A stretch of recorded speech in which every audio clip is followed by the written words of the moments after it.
പ്രിയപ്പെട്ട എല്ലാവർക്കും നമസ്കാരം. LP UP പരീക്ഷയുമായി ബന്ധപ്പെട്ട് കുറച്ച് നല്ല ചോദ്യങ്ങളാണ്. 10ാം ക്ലാസ് ബേസ് വെച്ച് സ്കൂൾ ടെസ്റ്റാണ് ഞാൻ കൺഫ്യൂസിങ് ഫാക്ട്സ് ആയിട്ട് നിങ്ങളുടെ മുമ്പിലേക്ക് കൊണ്ടുവരുന്നത്. ബേസ് തൊട്ട് പഠിച്ചു പോവുക. കഴിഞ്ഞ പരീക്ഷയ്ക്കൊക്കെ കുറേ പേര് ഇപ്പോൾ ഷോർട്ട് ലിസ്റ്റിലൊക്കെ വന്നു, വെരിഫിക്കേഷനൊക്കെ കഴിഞ്ഞിരിക്കുന്നത്, അവരുടെയൊക്കെ സന്തോഷങ്ങൾ നിങ്ങൾ കണ്ടതാണ്.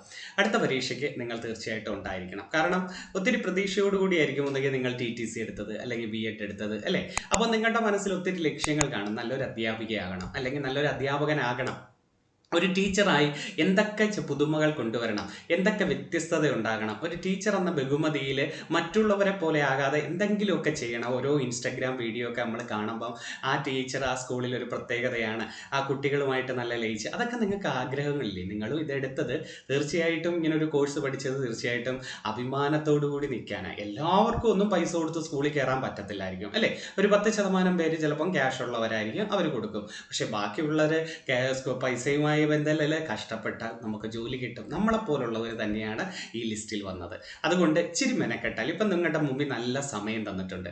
ആ നല്ല സമയം തീർച്ചയായിട്ടും നിങ്ങൾ പ്രയോജനപ്പെടുത്തണം. കാരണം സമയത്ത് കിടന്ന് പഠിച്ചിട്ട് കാര്യമില്ല. ഇപ്പം നിങ്ങൾ മാക്സിമം പഠിച്ച് എല്ലാ ടോപ്പിക്കും റിവിഷനും നടത്തി പരീക്ഷ എടുക്കുമ്പോൾ നല്ല 2-3 വട്ടം റിവിഷനും കൂടെ ആകുമ്പോൾ പെർഫെക്റ്റ് ആയിട്ട് കയറും. സ്പെഷ്യൽ ടോപ്പിക്കും കറണ്ട് അഫേഴ്സൊക്കെ ഇപ്പോഴേ കൂളായിട്ട് കൊണ്ടുപോകണം. നിങ്ങൾ മറ്റ് പരീക്ഷകൾക്കും കൂടെ അങ്ങ് പഠിക്കണം. എനിക്ക് LP UP മതി, എനിക്ക് LP UP മതി എന്ന് പറയുന്നതാണ് ഏറ്റവും കൂടുതൽ പ്രശ്നം. കാരണം കഴിഞ്ഞ ലിസ്റ്റുകളിലൊക്കെ വന്നവർ LDC പഠിച്ചവർ, അല്ലെങ്കിൽ PSC പരീക്ഷകൾക്ക് കൂടുതൽ ശ്രദ്ധിച്ചവർ, അവർക്കൊക്കെ ഇംഗ്ലീഷ്, മാത്സ്, മലയാളം, അല്ലെങ്കിൽ ഭരണഘടന, അല്ലെങ്കിൽ സയൻസ് വിഷയങ്ങൾ, അവരൊക്കെ ഈ മുമ്പിൽ വരുന്ന പരീക്ഷകൾക്ക് അങ്ങ് നല്ലോണം ലെവലായി. ഇത് നിങ്ങളുടെ ഏറ്റവും പ്രധാന പോരായ്മ എന്ന് പറഞ്ഞാൽ പരീക്ഷ വിളിച്ചിട്ട് മാത്രം കിടന്ന് കുറച്ച് പഠിക്കും. അപ്പം ഭയങ്കരമായിട്ട് ഇന്നത് പഠിച്ചില്ല, അത് പഠിച്ചില്ല, സ്കൂൾ ടെസ്റ്റ് പഠിച്ചില്ല, ബേസ് ഇല്ല, ഇങ്ങനെയൊക്കെ കുറേ 100 ചോദ്യങ്ങളുമായിട്ടാണ് നിങ്ങളുടെ മുമ്പിൽ വരുന്നത്. അതുകൊണ്ട് നിങ്ങൾക്ക് ഇത്രയും നല്ല ബേസ് തൊട്ട് നല്ല ക്ലാസ്സുകൾ കിട്ടിത്തുടങ്ങി. അപ്പോൾ അത് നല്ലോണം കവർ ചെയ്യണം. പിന്നെ ഒരു അധ്യാപകനോ ഒരു ആപ്പിനോ ഒക്കെ നിങ്ങളെ പൂർണ്ണമായും ജോലി കയറ്റാൻ പറ്റത്തില്ല. കാരണം അവർക്കൊക്കെ ഒരു 40% പറ്റത്തുള്ളൂ. ബാക്കി 60% നിങ്ങളുടെ പ്രയത്ന ഫലമായിട്ട്, നിങ്ങളുടെ മനസ്സിൻ്റെ ആത്മവിശ്വാസം. ആദ്യം നിങ്ങൾക്ക് വേണ്ടത് ഇറങ്ങിത്തിരിച്ചു, ഞാൻ ഇറങ്ങി ഈ വരുന്ന പരീക്ഷ എനിക്ക് നേടിയേ പറ്റൂ. എത്രയും നേരത്തെ ഏതെങ്കിലും അങ്ങോട്ട് പോകും തോറും നിങ്ങൾക്ക് ഏതെങ്കിലും ബാധ്യതകൾ കയറി വരും, അസുഖങ്ങൾ കയറി വരും. നമുക്കറിയാം ഓരോ ദിവസം കഴിയുമ്പോൾ എന്താ പ്രശ്നം വരുന്നതെന്ന് അറിഞ്ഞുകൂടാ. അപ്പോൾ കിട്ടിയ സമയം മാക്സിമം പ്രയോജനപ്പെടുത്തുക. ആദ്യം നിങ്ങൾക്ക് വേണ്ടത് നല്ലൊരു മനസ്സിന് ആത്മവിശ്വാസം കൊടുക്കുക, ആത്മവിശ്വാസം കൊടുക്കുക. അപ്പം തന്നെ നിങ്ങൾ പകുതി ആശ്വാസമായി, 50% നിങ്ങൾ വിജയിച്ചു കഴിഞ്ഞു. ആ ഒരു പരീക്ഷയ്ക്ക് നിങ്ങൾ ഇറങ്ങിത്തിരിച്ചു. പിന്നെ നിങ്ങളുടെ മുമ്പിൽ രണ്ടാമത് വരുന്ന കടമ്പ എന്ന് പറഞ്ഞാൽ ഇഷ്ടംപോലെ പ്രതിബന്ധങ്ങൾ കയറി വരാം. ആദ്യത്തെ ആവേശത്തിൽ ഞാനിത് ശരിയാവും, ഈ വരുന്ന പരീക്ഷയ്ക്ക് നല്ലോണം മാർക്ക് മേടിക്കും എന്നൊക്കെ പറഞ്ഞ് ഒരാഴ്ച, 2 ആഴ്ച, 3 ആഴ്ചയൊക്കെ കടക്കുമ്പോഴത്തേക്ക് എന്തെങ്കിലുമൊക്കെ പ്രശ്നങ്ങൾ കൊണ്ടുവരും. അത് പക്ഷേ നിങ്ങളെ പരീക്ഷിക്കാനാണ് വരുന്നത്. ആ പരീക്ഷയ്ക്ക് നിങ്ങൾക്കത് അറിയത്തില്ല. പക്ഷേ നിങ്ങൾക്ക് ആ പ്രശ്നങ്ങൾ വരുന്ന ഒന്നുകിൽ അസുഖങ്ങളായിട്ടായിരിക്കും, അല്ലെങ്കിൽ വീട്ടിൽ ആർക്കെങ്കിലും അസുഖങ്ങൾ, അല്ലെങ്കിൽ പൈസയുടെ ബുദ്ധിമുട്ടുകൾ, അല്ലെങ്കിൽ എന്തെങ്കിലും പ്രശ്നങ്ങൾ, അല്ലെങ്കിൽ മാനസികമായ പ്രശ്നങ്ങൾ. ഇതൊക്കെ കയറി വരുമ്പോൾ നിങ്ങൾ ഡള്ളായി തുടങ്ങും. അപ്പം നിങ്ങളുടെ ഈ ടോപ്പിക്കിൽ നിന്ന് താന്ന് തുടങ്ങും. അതൊരിക്കലും വരരുത്. കാരണം നിങ്ങളെ അത് പരീക്ഷിക്കുക. നിങ്ങൾക്ക് എന്ത് പ്രതിബന്ധം വന്നാലും ഈ ഒരു കാര്യം നേടിയിട്ടേ ഞാൻ പിന്മാറൂ എന്ന് തീരുമാനിക്കുക. കാരണം നിങ്ങൾക്ക് തന്നെ അറിയാം, നല്ലൊരു ജോലി കിട്ടിക്കഴിഞ്ഞാൽ നമ്മുടെ സമൂഹത്തിൽ കിട്ടുന്ന ഒരു മാറ്റം, അല്ലേ?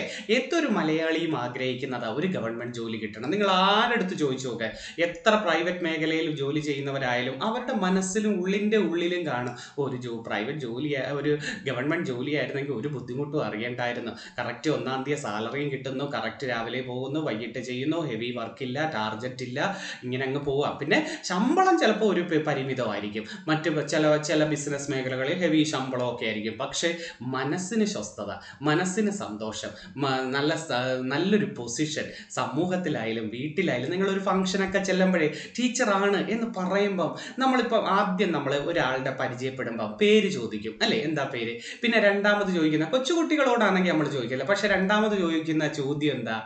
പെൺകുട്ടിയോടായാലും ആൺകുട്ടിയോടായാലും ജോലി വല്ലതും ആയോ, ജോലി ഉണ്ടോ, ജോലി ഏതാ, ഇതൊക്കെയല്ലേ ചോദിക്കുന്നത്. ഇപ്പം എവിടാ ജോലി? അപ്പോൾ നമ്മൾ ടീച്ചറാണ് എന്നൊന്ന് പറയുമ്പം മറ്റുള്ളവരുടെ ഹൃദയത്തിലും ബ്രെയിനിലും ഒക്കെ ഒരു മാറ്റം, റെസ്പെക്റ്റ് എന്ന് പറയുന്ന ഒരു മാറ്റം. നിങ്ങളൊന്ന് ആലോചിച്ച് നോക്കുക. ഞാനും ഒക്കെ ആഗ്രഹിച്ചിട്ടുള്ള ഒരു പോസ്റ്റാണ്. അപ്പം നമുക്ക് ഞാൻ ടീച്ചർ, അപ്പോഴേ നമ്മുടെ ബ്രെയിനിലേക്ക് എന്തോ ഒരു റെസ്പെക്റ്റ് കയറി വരും. ടീച്ചർ. ഇനി ഇപ്പം സ്കൂളിൽ ഏതാ, UP ആണോ, ഹൈസ്കൂളാണോ, LP ആണോ ചോദിക്കുമ്പോൾ നമുക്ക് കിട്ടുന്ന ഒരു മാറ്റം ഉണ്ടല്ലോ, അതൊരു അഭിമാനം. എവിടെങ്കിലും നമ്മുടെ ഫംഗ്ഷന് വെച്ച് കാണുമ്പം, അല്ലെങ്കിൽ സൂപ്പർ മാർക്കറ്റ് വെച്ച് കാണുമ്പം, റോഡിൽ വെച്ച് കാണുമ്പം മക്കളൊക്കെ എൻ്റെ ടീച്ചറാണ് എന്ന് പറയുമ്പോൾ പഠിക്കുമ്പം അവർക്ക് കിട്ടുന്ന ഒരു ബഹുമതി ഉണ്ടല്ലോ, അത് പറഞ്ഞറിയിക്കാൻ പറ്റത്തില്ല. അതൊക്കെ നിങ്ങൾക്ക് വേണ്ടേ? അല്ലാതെ നിങ്ങൾ ഈ വാങ്ങിച്ചു വെച്ചിരിക്കുന്ന സർട്ടിഫിക്കറ്റ് നിങ്ങളുടെ വീട്ടിൽ വെച്ച് പൂട്ടി വെച്ച് കേൾക്കാനാണോ? 40 45 വയസ്സും ഒക്കെ ആകുമ്പോൾ ആ സർട്ടിഫിക്കറ്റ് ഓർത്ത് ഇരുന്ന് പൊട്ടിക്കരയാൻ വേണ്ടിയാണോ? അല്ലല്ലോ. എത്രയും നേരത്തെ കയറാൻ പറ്റുന്നത് കയറുക, ഒരു ബുദ്ധിമുട്ടും ഇല്ല. കാരണം സാധാരണ നമ്മളെപ്പോലുള്ളവരാണ് ഈ ജോലി കയറിയിരുന്നത്, അത് മാത്രം ചിന്തിച്ചാൽ മതി. പക്ഷേ ഇറങ്ങിത്തിരിക്കുമ്പം ഏതൊക്കെ മേഖലയ്ക്കാണ് കൂടുതൽ പ്രാധാന്യം, ആദ്യം ബേസ് എല്ലാം പഠിച്ചു തീർന്നിട്ട് നല്ല നിങ്ങൾക്ക് ഏത് മേഖലയാണോ പാടുന്നത് അതിന് പാട് എന്ന് തോന്നിയാൽ അതിന് ഇമ്പോർട്ടൻ്റ് കൊടുക്കണം. അല്ലാതെ സമയത്ത് എനിക്ക് സയൻസ് പാടാം, എനിക്ക് കണക്ക് ഭയങ്കര പാടാം എന്ന് പറഞ്ഞുകൊണ്ടിരിക്കരുത്. പാടെന്ന് പറഞ്ഞാൽ അതിന് ഇറങ്ങിത്തിരിക്കുമ്പോൾ ഇപ്പോൾ സയൻസ് എടുക്കുമ്പോൾ ഇത് എനിക്ക് എളുപ്പമാക്കിയേ പറ്റൂ എന്ന് ചിന്തിച്ച് പഠിച്ചു തുടങ്ങി. അപ്പം തന്നെ ആ ഒരു മാറ്റം നിങ്ങൾക്ക് കാണാം. ഇത് സയൻസ് വിഷയം എടുക്കുമ്പോൾ ഇതെനിക്ക് പാടാം, എന്നെ കൊണ്ട് നടക്കുന്നില്ല, ഇങ്ങനെ പഠിക്കും തോറും നിങ്ങൾക്ക് തന്നെ ഒരു ഉത്സാഹം കാണത്തില്ല ആ ഒരു വിഷയം പഠിക്കാൻ. എപ്പോൾ നിങ്ങൾക്ക് പാടുള്ള വിഷയം എടുക്കുന്നോ അത് സന്തോഷത്തോടെ എടുത്ത് പഠിക്കണം. ചിലപ്പം 2 പേജ് ഒരു ദിവസം പഠിക്കാൻ പറ്റൂ, പിന്നെ 3 ആക്ക്, അടുത്ത ദിവസം 5 പേജ് ആക്കണം, അടുത്ത ദിവസം 10 പേജ് ആക്ക്.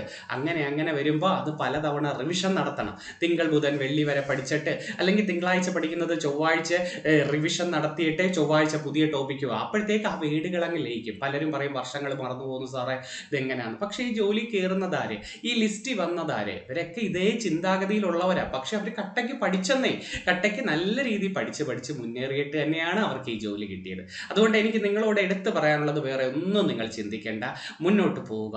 വരുന്ന പരീക്ഷ നിങ്ങളുടേതാണ്. നിങ്ങളുടെ അച്ഛനമ്മമാരുടെ കാൽക്കൽ കൊണ്ടുവെക്കണം. അവരാഗ്രഹിച്ചോ അല്ലെങ്കിൽ നിങ്ങൾ ആഗ്രഹിച്ചതാ അല്ലേ, +2 കഴിഞ്ഞിട്ട് അല്ലെങ്കിൽ ഡിഗ്രി കഴിഞ്ഞിട്ട് നിങ്ങൾ ആഗ്രഹിച്ചതാ നല്ലൊരു BEd എടുക്കണം, അല്ലെങ്കിൽ TTC എടുക്കണം, അല്ലെങ്കിൽ ഏതാണോ എഴുത്തട്ട് നല്ലൊരു സ്കൂളിൽ കയറണം എന്ന്, ഗവൺമെൻറ് സ്കൂളിൽ കയറണം. ആ ഡ്രസ്സൊക്കെ ഒരു പ്രത്യേകിച്ച് ടീച്ചേഴ്സിൻ്റെയൊക്കെ രീതികൾ നിങ്ങൾ കണ്ടിട്ടില്ലേ? സ്കൂളിലായാലും കുട്ടികളോടുള്ള അറ്റാച്ച്മെൻറ്റ്, അവരെ യൂത്ത് ഫെസ്റ്റിവലിന് കൊണ്ടുപോകുന്നതും അവരെ ടൂറ് കൊണ്ടുപോകുന്നതും, അവരുടെയൊക്കെ ആ സന്തോഷം. ഞാനൊക്കെ പല ടീച്ചേഴ്സിൻ്റെയും നമ്പർ സേവാണ്. എനിക്കൊക്കെ അങ്ങ് ഓരോ സ്റ്റാറ്റസ് കാണുമ്പോൾ അങ്ങ് സന്തോഷമാണ് അവരുടെ രീതി. അതേപോലെ നിങ്ങൾക്ക് ഉണ്ടാവില്ലേ? തീർച്ചയായിട്ടും ഈ ഇറങ്ങിത്തിരിക്കുന്ന നാളെ ഒരു ഇച്ചിരി ബുദ്ധിമുട്ട് വരും. അത് ഞാനായിട്ടും നിങ്ങളോട് പറയാം. പക്ഷേ സന്തോഷത്തോടെ ആ ബുദ്ധിമുട്ടുകൾ ഏറ്റെടുക്കുകയാണെങ്കിൽ ഒരു ബുദ്ധിമുട്ടായിട്ട് തോന്നത്തില്ല. നിങ്ങൾ ഏത് വിഷയമാണോ പാട് അതിന് ഇച്ചിരി പ്രാധാന്യം കൊടുക്കുക കേട്ടോ. ഇപ്പോഴേ പ്രാധാന്യം കൊടുത്ത് പഠിക്കുക. ഞാൻ എന്നാൽ കഴിയുന്ന സപ്പോർട്ട് ചെയ്തു തരാം. ഞാൻ ഇപ്പം കൊണ്ടുവന്ന 10ാം ക്ലാസ് സ്കൂൾ ടെസ്റ്റ് ബേസ് വെച്ച് ഇപ്പം കഴിഞ്ഞ LP UPക്കും LDCക്കും ഒക്കെ ചോദിച്ച ചോദ്യങ്ങളുമായി ബന്ധപ്പെട്ട് കൺഫ്യൂസിവ് ഫാക്ട്സ്. അപ്പം നിങ്ങൾക്കൊരു പഠിക്കാൻ എളുപ്പമുണ്ട്. ഒരെണ്ണമായിരിക്കും ചിലപ്പോൾ സ്കൂൾ ടെസ്റ്റിലുള്ളത്, അതുമായി ബന്ധപ്പെട്ട് ചോദിക്കാൻ വഴിയ മറ്റൊരു ചോദ്യവുമായി ബന്ധപ്പെട്ട് ഞാൻ കുറച്ച് ചോദ്യങ്ങൾ നിങ്ങളുടെ മുമ്പിലേക്ക് വന്നേ. ഒരു സീരീസ് ആയിട്ട് തന്നെ പോയ ഒരു കൺഫ്യൂസിവ് ഫാക്ട്സ് ഒരു 100-100ഓളം തരാൻ പറ്റുവാണെങ്കിൽ അങ്ങ് തരാം. ഇപ്പം ഞാൻ ഒന്നാമത്തെ പാർട്ടിൽ 50ഓളം ചോദ്യങ്ങൾ എഴുതിയിട്ടുണ്ട്. അപ്പം അതേപോലെ ഒരു സീരീസ് ആയിട്ട് പോയ നിങ്ങളുടെ സപ്പോർട്ട് എപ്പോഴും ഉണ്ടാവണം. നിങ്ങളുടെ സ്നേഹം തീർച്ചയായിട്ടും നിങ്ങൾക്കൊരു ജോലി കിട്ടുന്നത് വരെ. ഞാനൊക്കെ പഠിച്ചു, ജോലി കിട്ടി, നല്ലൊരു ഗവൺമെൻറ് ജോലിക്കാരനായി. ഇപ്പം എനിക്ക് ആഗ്രഹം നിങ്ങളെപ്പോലുള്ളവരെ കുറച്ചുപേരെയും കൂടെ സഹായിച്ച് ഹെൽപ്പ് ചെയ്ത് നിങ്ങൾക്കും കൂടെ ഒരു സപ്പോർട്ടായിട്ട് നിൽക്കണമെന്ന് ഞാൻ അതുകൊണ്ടാണ് ലീവ് എടുത്ത് നിങ്ങളുടെ മുമ്പിലേക്ക് പഠിപ്പിക്കാനായിട്ട് വന്നിരിക്കുന്നത്. അപ്പം നിങ്ങൾക്ക് എന്ത് സപ്പോർട്ട്, നിങ്ങൾക്ക് എന്തെങ്കിലും ടഫ് ഉണ്ടെങ്കിലോ അല്ലെങ്കിൽ എന്തെങ്കിലും ഉണ്ടെങ്കിലോ മെസ്സേജ് ആയിട്ട് ഇടുക.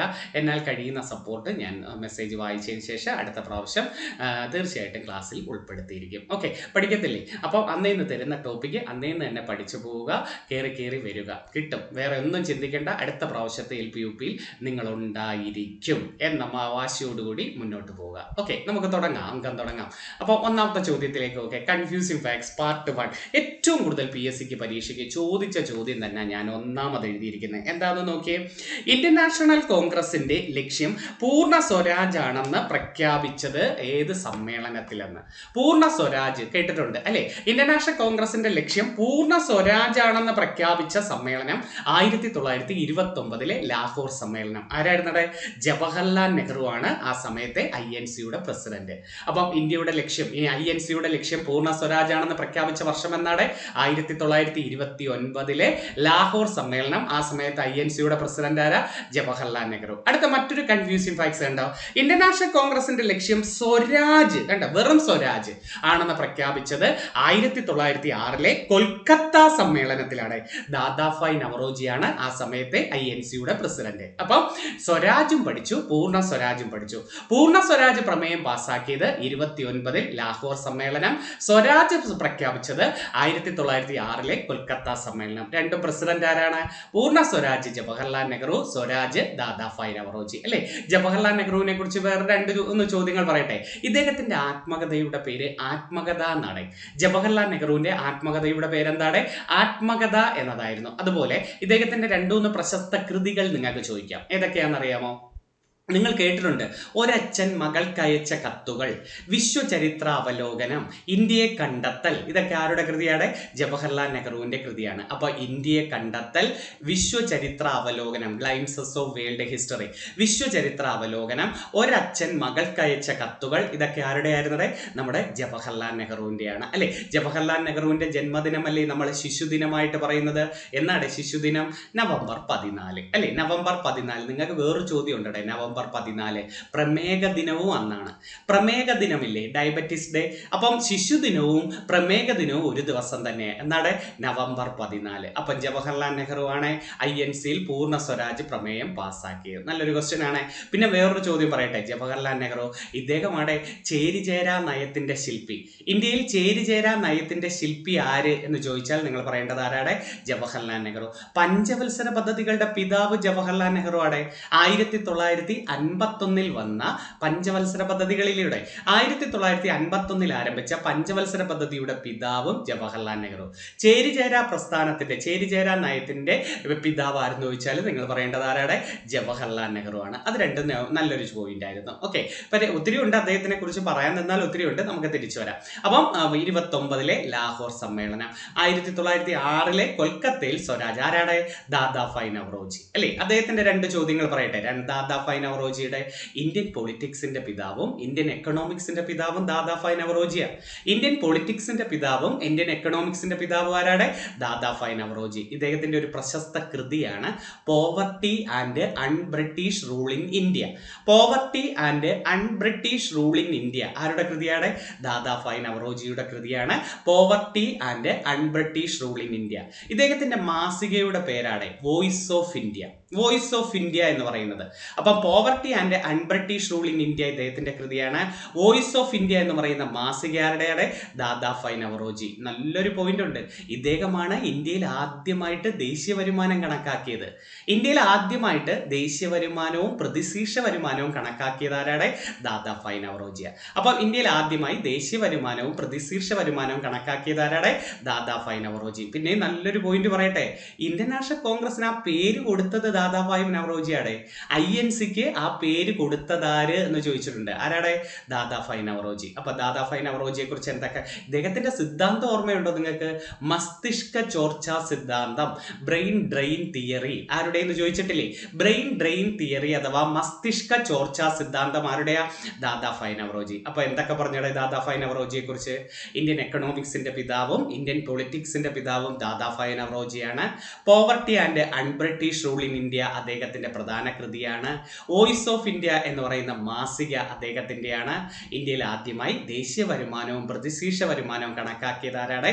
ദാദാഭായ് നവറോജിയാണ്. പിന്നെ ഏറ്റവും നല്ലൊരു പോയിന്റ് ആണ് ഏതെന്ന് ഞാൻ പറഞ്ഞത്, ഇന്ത്യൻ നാഷണൽ കോൺഗ്രസിന് ആ പേര് കൊടുത്തത് ആരാടെ? ദാദാഭായ് നവറോജി. INC നിങ്ങൾക്ക് പഠിക്കാനുണ്ട്, അതുകൊണ്ട് അതിൽ ഡീറ്റെയിൽ ആയിട്ട് പറയാം. ഇപ്പൊ ഞാൻ കൺഫ്യൂസിംഗ് ഫാക്ട്സ് ആയിട്ട് പറഞ്ഞത് 2 സെറ്റ് ആണല്ലോ. പൂർണ്ണ സ്വരാജ് 29 സ്വരാജ് 1906. അടുത്ത രണ്ടാമത്തെ കൺഫ്യൂസിംഗ് ഫാക്ട്സ് നോക്കാടെ. പൂക്കൾക്ക് ചുവപ്പ് അഥവാ പർപ്പിൾ നിറം നൽകുന്ന വർണ്ണവസ്തു ഏത്? ഒരു ഹിസ്റ്ററി പഠിപ്പിച്ചപ്പോൾ അടുത്തത് ഒരു സയൻസിലേക്ക് കയറിയതാണ്.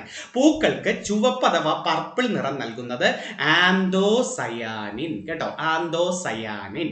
പൂക്കൾക്ക് മഞ്ഞ നിറം നൽകുന്ന വർണ്ണവസ്തു സാന്തോഫിൽ. പൂക്കൾക്ക് മഞ്ഞ നിറമാരാടെ? സാന്തോഫിൽ. പൂക്കൾക്ക് ഓറഞ്ച് നിറം, മഞ്ഞ കലർന്ന ഓറഞ്ച് നിറം നൽകുന്ന വർണ്ണവസ്തു കരോട്ടിനാണ്. കരോട്ടിനാണ്. അപ്പൊ 3 പഠിച്ചേ. ഏതൊക്കെയാണ്? പൂക്കൾക്ക് ചുവപ്പ് നിറം നൽകുന്നത് ആന്തോസയാനിൻ, പൂക്കൾക്ക് മഞ്ഞ നിറം നൽകുന്നത് സാന്തോഫിൽ, പൂക്കൾക്ക് ഓറഞ്ച് നിറം നൽകുന്ന വർണ്ണവസ്തു ഏതാണ്? കരോട്ടിനാണ്. പൂക്കൾക്ക് ഓറഞ്ച് നിറം നൽകുന്ന വർണ്ണവസ്തു. ഓർത്തു വെച്ചിരിക്കണേ. അത് പൂവിന്റെ കാര്യത്തിൽ അതാണ് നല്ലൊരു ചോദ്യം ഏതെന്ന് വെച്ചാൽ. പിന്നെ നിങ്ങൾക്ക് വേണമെങ്കിൽ വേറെണ്ണോ, അതൊക്കെ ഞാൻ പിന്നീട് എഴുതി തരാം. തക്കാളിക്ക് ചുവപ്പ് നിറം നൽകുന്ന വർണ്ണവസ്തു ലൈക്കോപ്പിനാണ്. ലൈക്കോപ്പിൻ. തക്കാളിക്ക് ചുവപ്പ് നിറം നൽകുന്ന വർണ്ണവസ്തു ഏതാണ്? ലൈക്കോപ്പിൻ. അതുപോലെ അതുപോലെ കുങ്കുമത്തിന് ചുവപ്പ് നിറം നൽകുന്ന വർണ്ണവസ്തുവാണ് ബിക്സിൻ. ബിക്സിൻ കുങ്കുമത്തിന് ചുവപ്പ് നിറം നൽകുന്ന വർണ്ണവസ്തു ഏതാണ്? ബിക്സിൻ ആണ് കുങ്കുമത്തിന് ചുവപ്പ് നിറം നൽകുന്നത്. ബീട്രൂട്ടിന് ചുവപ്പ് നിറം നൽകുന്ന വർണ്ണവസ്തു ബീറ്റാ സയാനിൻ ആണ്. Betacyanin. ബീട്രൂട്ടിന് ചുവപ്പ് നിറം നൽകുന്നത് ഏതാണ്? ബീറ്റാ സയാനിൻ ആണ്. അതുപോലെ നമ്മുടെ മാംസ്യമില്ലേ, മാംസ്യത്തിന് ചുവപ്പ് നിറം നൽകുന്നത് മയോഗ്ലോബിൻ ആണ്. മയോഗ്ലോബിൻ. അപ്പൊ 4 ചുവപ്പ് നിറം പഠിച്ചേ. ഏതൊക്കെയാണ് നമ്മള്? ഒന്ന്, തക്കാളിക്ക് ചുവപ്പ് നിറം നൽകുന്നത് ലൈക്കോപ്പിൻ. കുങ്കുമത്തിന് ചുവപ്പ് നിറം നൽകുന്നത് ബിക്സിൻ. അതുപോലെ പിന്നെ നമ്മൾ പഠിച്ചത് ബീട്രൂട്ടിന് ചുവപ്പ് നിറം നൽകുന്നത് ബീറ്റാ സയാനിൻ. അവസാനം നമ്മൾ പഠിച്ചത് മാംസ്യത്തിന് ചുവപ്പ് നിറം നൽകുന്നത് മയോഗ്ലോബിൻ. ഓക്കെ, സെറ്റ് ആണല്ലോ. അപ്പൊ നമ്മുടെ ഇവിടുത്തെ ചോദ്യങ്ങൾ പറഞ്ഞ ഇത് 8ാം ക്ലാസ് സ്കൂൾ ടെസ്റ്റിലെ നിന്നാണ് ഞാൻ എടുത്തത്. പൂക്കൾക്ക് ചുവപ്പ് നിറം നൽകുന്നത് ആന്തോസയാനിൻ, പൂക്കൾക്ക് മഞ്ഞ നിറം നൽകുന്നത് സാന്തോഫിൽ, പൂക്കൾക്ക് ഓറഞ്ച് നിറം നൽകുന്ന വർണ്ണവസ്തു ഏതാണ്? കരോട്ടിനാണ്. മൂന്നാമത്തെ ചോദ്യത്തിലേക്ക് വരാം. ജിയോഗ്രഫിന്ന് ഒരു ചോദ്യം 10ാം ക്ലാസ് സ്കൂൾ ടെസ്റ്റിൽ നിന്ന് തന്നെയാണ് എടുത്തത്. ധാതുക്കളുടെ കലവറ എന്നറിയപ്പെടുന്ന ഭൂവിഭാഗം. കണ്ടോ, ഈ വരി നോക്കണം. ഭൂവിഭാഗം എന്ന് പറഞ്ഞാൽ നമുക്ക് ഒത്തിരി ഉണ്ട്. ഉത്തരപർവ്വത മേഖല, ഉപദ്വീപീയ പീഠഭൂമി, ഉത്തര മഹാസമതലം, ഇങ്ങനെയൊക്കെ പറയും. പശ്ചിമഘട്ടം, പൂർവ്വഘട്ടം, അങ്ങനെ ഭൂവിഭാഗം. ധാതുക്കളുടെ കലവറ എന്നറിയപ്പെടുന്ന ഭൂവിഭാഗം ഉപദ്വീപീയ പീഠഭൂമിയാണ്. ഏതാണ്? ഉപദ്വീപീയ പീഠഭൂമി. പക്ഷേ ധാതുക്കളുടെ കലവറ എന്നറിയപ്പെടുന്ന പീഠഭൂമി ഏതെന്ന് ചോദിച്ചാൽ ഛോട്ടാ നാഗ്പൂർ പീഠഭൂമി. ധാതുക്കളുടെ കലവറ എന്നറിയപ്പെടുന്ന പീഠഭൂമി ഏതാണ്? ഛോട്ടാ നാഗ്പൂർ പീഠഭൂമി. ധാതുക്കളുടെ കലവറ എന്നറിയപ്പെടുന്ന ഒരു സംസ്ഥാനം നമുക്കുണ്ട്, ജാർഖണ്ഡ്. ഏതാണ്? ജാർഖണ്ഡ്. ധാതുക്കളുടെ കലവറ എന്നറിയപ്പെടുന്ന സംസ്ഥാനം ഏതാണ്? ജാർഖണ്ഡ്. അപ്പൊ 3 പഠിച്ചേ. ഏതൊക്കെയാണ്? ധാതുക്കളുടെ കലവറ എന്നറിയപ്പെടുന്ന ഭൂവിഭാഗമാണ് ഉപദ്വീപീയ പീഠഭൂമി. ഇന്ത്യയിലെ ഏറ്റവും വലിയ ഭൂവിഭാഗം, ഏറ്റവും പഴയ ഭൂവിഭാഗം എന്നൊക്കെ ചോദിച്ചാൽ ഉപദ്വീപീയ പീഠഭൂമി പറയണം കേട്ടോ. ഇന്ത്യയിലെ ഏറ്റവും വലിയ ഭൂവിഭാഗം ഏതെന്നും ഇന്ത്യയിലെ ഏറ്റവും പഴയ ഭൂവിഭാഗം ഏതെന്ന് ചോദിച്ചാൽ നിങ്ങൾ ഏതാണ് പറയേണ്ടത്? ഉപദ്വീപീയ പീഠഭൂമി. ധാതുക്കളുടെ കലവറ എന്നറിയപ്പെടുന്ന പീഠഭൂമി ഛോട്ടാ നാഗ്പൂർ പീഠഭൂമിയും ധാതുക്കളുടെ കലവറ എന്നറിയപ്പെടുന്ന സംസ്ഥാനം ജാർഖണ്ഡുമാണ്. സെറ്റ് ആണല്ലോ. ഇന്ത്യയിലെ ഏറ്റവും വലിയ പീഠഭൂമി ഏതാണ്? സിമ്പിൾ ആയിട്ടൊന്ന് പറഞ്ഞാൽ ഇന്ത്യയിലെ ഏറ്റവും വലിയ പീഠഭൂമി ഡെക്കാൻ പീഠഭൂമി. ഇന്ത്യയിലെ ഏറ്റവും വലിയ പീഠഭൂമി ഏതാണ്? ഡെക്കാൻ പീഠഭൂമി. കേരളത്തിലെ ഏറ്റവും വലിയ പീഠഭൂമി ഏതാണ്? കേരളത്തിലെ ഏറ്റവും വലിയ പീഠഭൂമി അതേതെന്ന് ചോദിച്ചാൽ വയനാട് പീഠഭൂമിയാണ്. വയനാട്. അപ്പൊ ഇന്ത്യയിലെ ഏറ്റവും വലിയ പീഠഭൂമി ഡെക്കാൻ പീഠഭൂമി, കേരളത്തിലെ ഏറ്റവും വലിയ പീഠഭൂമി ഏതാണ്? വയനാട് പീഠഭൂമി. സെറ്റ് ആണല്ലോ. അപ്പൊ 3ാമത്തെ ചോദ്യം പഠിച്ചു. അടുത്ത 4ാമത്തെ ചോദ്യം ഏതാ നോക്കാടെ. 4ാമത്തെ ചോദ്യം നോക്കേ. നമ്മുടെ 2 കേന്ദ്രഭരണ പ്രദേശങ്ങളെ കുറിച്ചാണ് എഴുതിയിരിക്കുന്നത്. 2 കേന്ദ്രഭരണ പ്രദേശങ്ങളാണ്. ഒന്ന് ലക്ഷദ്വീപും 2 ആൻഡമാൻ നിക്കോബാറും. ഇത് രണ്ടും 2 കടലിലാണ് കിടക്കുന്നത്. 2 കടലിലാണ്. ലക്ഷദ്വീപ് സ്ഥിതി ചെയ്യുന്ന കടല് അറബിക്കടൽ. അത് നമുക്കറിയാം, തൊട്ടപ്പുറത്ത് കിടക്കുക അല്ലെ. ലക്ഷദ്വീപ് സ്ഥിതി ചെയ്യുന്നത് അറബിക്കടലിലും ആൻഡമാൻ നിക്കോബാർ സ്ഥിതി ചെയ്യുന്നത് ബംഗാൾ ഉൾക്കടലിലുമാണ് കേട്ടോ. ആൻഡമാൻ നിക്കോബാർ സ്ഥിതി ചെയ്യുന്നത് എവിടെയാണ്? ബംഗാൾ. അപ്പൊ ലക്ഷദ്വീപ് ഏത് കടലിലാണ്? അറബിക്കടൽ. ലക്ഷദ്വീപിൽ എത്ര ദ്വീപുണ്ട്? ലക്ഷദ്വീപിലെ ദ്വീപുകളുടെ എണ്ണം എത്ര? 36. ലക്ഷദ്വീപിലെ ദ്വീപുകളുടെ എണ്ണം എത്രയാണ്? 36 ആണ്. ആൻഡമാൻ നിക്കോബാറിന്റെ ദ്വീപുകൾ 572 ദ്വീപുകളാണ്. ആൻഡമാൻ നിക്കോബാറിൽ എത്ര ദ്വീപുകളുണ്ട്? 572. അപ്പം ലക്ഷദ്വീപ് സ്ഥിതി ചെയ്യുന്നത് അറബിക്കടലിൽ 36 ദ്വീപുകൾ. ആൻഡമാൻ നിക്കോബാർ കിടക്കുന്നത് ബംഗാൾ കടലിൽ, അതിൽ 572 ദ്വീപുകളാണുള്ളത്. അതുപോലെ പരീക്ഷയ്ക്ക് ചോദിക്കാൻ പറ്റിയ ഒരു ചോദ്യം ഏതെന്ന് വെച്ചാൽ ഈ ലക്ഷദ്വീപിന്റെ ഹൈക്കോടതി കേരള ഹൈക്കോടതിയാണ്. ലക്ഷദ്വീപിന്റെ ഹൈക്കോടതി ഏതാണ്? നമ്മുടെ കൊച്ചി ഹൈക്കോടതിയാണ് ലക്ഷദ്വീപിന്റെ ഹൈക്കോടതി. ആൻഡമാൻ നിക്കോബാറിന്റെ ഹൈക്കോടതി കൊൽക്കത്ത ഹൈക്കോടതിയാണ്. നിങ്ങൾക്ക് ചോദിക്കാൻ പറ്റിയ ഒരു ക്വസ്റ്റ്യനാ. ആൻഡമാൻ നിക്കോബാറിന്റെ ഹൈക്കോടതി ഏതാണ്? കൊൽക്കത്ത. അപ്പൊ ലക്ഷദ്വീപിന്റെ ഹൈക്കോടതി നമ്മുടെ കേരള ഹൈക്കോടതി തന്നെയാണ്. ആൻഡമാൻ നിക്കോബാറിന്റെ ഹൈക്കോടതി ഏതാണ്? കൊൽക്കത്ത ഹൈക്കോടതി. ഇനി നല്ലൊരു പോയിന്റ് പറയട്ടെ. ഇവരുടെ പരീക്ഷയ്ക്ക് ഏറ്റവും കൂടുതൽ ചോദിക്കാൻ പറ്റിയ ഒരു പോയിന്റ് ഏതെന്ന് ചോദിച്ചാൽ ഇപ്പൊ ലക്ഷദ്വീപും ആൻഡമാൻ നിക്കോബാർ നിങ്ങൾ പറഞ്ഞല്ലോ. ഏറ്റവും പ്രധാനമായിട്ടും ലക്ഷദ്വീപ് സ്ഥിതി ചെയ്യുന്നത് അറബിക്കടൽ. ഇവയുടെ തലസ്ഥാനങ്ങൾ അറിയാമോ നിങ്ങൾക്ക്? ലക്ഷദ്വീപിന്റെ തലസ്ഥാനം കവരത്തി അല്ലെ. കവരത്തി. ആൻഡമാൻ നിക്കോബാറിന്റെ നിങ്ങളുടെ മനസ്സിൽ ചിലപ്പോൾ ഓർമ്മ വരും പോർട്ട് ബ്ലെയർ എന്ന് അല്ലെ. അത് മാറിയുടെ ശ്രീ വിജയപുരമാണ് കേട്ടോ. ആൻഡമാൻ നിക്കോബാറിന്റെ തലസ്ഥാനം ഏതാണ് ഇപ്പൊ അറിയപ്പെടുന്നത്? ശ്രീ വിജയപുരം എന്നതാണ്. ഓക്കെ. അപ്പൊ ലക്ഷദ്വീപിന്റെ തലസ്ഥാനം കവരത്തി, ആൻഡമാൻ നിക്കോബാറിന്റെ തലസ്ഥാനം ഏതാണ്? ശ്രീ വിജയപുരം എന്നതാണ്. ലക്ഷദ്വീപിന്റെ ഹൈക്കോടതി ഏതാണ്? നമ്മുടെ കേരള ഹൈക്കോടതി. ആൻഡമാൻ നിക്കോബാറിന്റെയോ അത് കൊൽക്കത്ത ഹൈക്കോടതി. ഓർത്ത് വെച്ചിരിക്കണേ. അടുത്ത 5ാമത്തെ പോയിന്റിലേക്ക് പോട്ടെ. 5ാമത്തെ പോയിന്റ് പോയിന്റ് ഒക്കെ. ഇന്ത്യൻ സ്വാതന്ത്ര്യ സമരത്തിലെ ആദ്യ രക്തസാക്ഷി എന്ന് വിളിക്കുന്നത് മംഗൽ പാണ്ഡെ. എല്ലാവർക്കും അറിയാം അല്ലെ. 1857 വിപ്ലവ സമയത്താണ് ഇദ്ദേഹം കൊല്ലപ്പെടുന്നത്. ഇന്ത്യൻ സ്വാതന്ത്ര്യ സമരത്തിലെ ആദ്യ രക്തസാക്ഷിയാരാണ്? മംഗൽ പാണ്ഡെ. ഇന്ത്യൻ സ്വാതന്ത്ര്യ സമര ചരിത്രത്തിലെ ദക്ഷിണേന്ത്യയിലെ ആദ്യ രക്തസാക്ഷി വാഞ്ചി അയ്യറാണ്. 10ാം ക്ലാസ് സ്കൂൾ ടെസ്റ്റ് രണ്ടും ഉണ്ട് കേട്ടോ. ദക്ഷിണേന്ത്യയിലെ ആദ്യ രക്തസാക്ഷി ആരാടെ? വാഞ്ചി അയ്യർ. അപ്പം ഇന്ത്യൻ സ്വാതന്ത്ര്യ സമരത്തിലെ ആദ്യ രക്തസാക്ഷി ആരാടെ? മംഗൽ പാണ്ഡെ. ഒന്നാം സ്വാതന്ത്ര്യ സമരം നടന്നത് എന്നാണ്? ഒന്നാം സ്വാതന്ത്ര്യ സമരം നടന്നത് 1857 മെയ് മാസം 10-ാം തീയതി അല്ലെ. ഡേറ്റ് തെറ്റരുത്. മെയ് 10-നാണ് ഒന്നാം സ്വാതന്ത്ര്യ സമരം പൊട്ടിപ്പുറപ്പെട്ടത്. എവിടെ ആയിരുന്നു? ഉത്തർപ്രദേശിലെ മീററ്റ് അല്ലെ. ഉത്തർപ്രദേശിലെ മീററ്റിലാണ് പൊട്ടിപ്പുറപ്പെട്ടത്. ഏറ്റവും കൂടുതൽ ഒന്നാം സ്വാതന്ത്ര്യ സമരം നടന്നതും ഉത്തർപ്രദേശിലാണ് അല്ലെ. മറ്റൊരു പേരെന്താണ്? ഒന്നാം സ്വാതന്ത്ര്യ സമരത്തിന്റെ മറ്റൊരു പേര് ശിപായി ലഹള എന്ന് വിളിക്കുന്നു. എവിടെയാണ് പൊട്ടിപ്പുറപ്പെട്ടത്? 1857 മെയ് 10 മീററ്റ്. മീററ്റ് ഏത് സ്റ്റേറ്റിലാണ്? മീററ്റ് ഉത്തർപ്രദേശിലാണ് അല്ലെ. ഉത്തർപ്രദേശിലാണ് മീററ്റ്. അപ്പൊ സൂററ്റ് ഏത് സ്റ്റേറ്റിലാണ്? സൂററ്റ് അത് ഗുജറാത്തിലാണ് അല്ലെ. മീററ്റ് ഉത്തർപ്രദേശ് ആണെങ്കിൽ സൂററ്റ് എവിടെയാണ്? സൂററ്റ് ഗുജറാത്തിലാണ്. എന്തോ പഠിച്ചിട്ടുള്ള സൂററ്റിന് നല്ലൊരു ചോദ്യം പറയാമോ? സൂററ്റിന് ഇന്ത്യയുടെ വജ്ര നഗരം ഏത്? ഇന്ത്യയുടെ ഡയമണ്ട് സിറ്റി ഏത് എന്ന് ചോദിച്ചാൽ നിങ്ങൾ ഏതാണ് പറയേണ്ടത്? സൂററ്റ് ആണ് പറയേണ്ടത്. ഇന്ത്യയുടെ ഡയമണ്ട് സിറ്റി. പിന്നെ ഒരെണ്ണം പറഞ്ഞ സൂററ്റിനെ കുറിച്ച്. ബ്രിട്ടീഷുകാരുടെ ആദ്യത്തെ ഫാക്ടറി വന്നത് എവിടെ?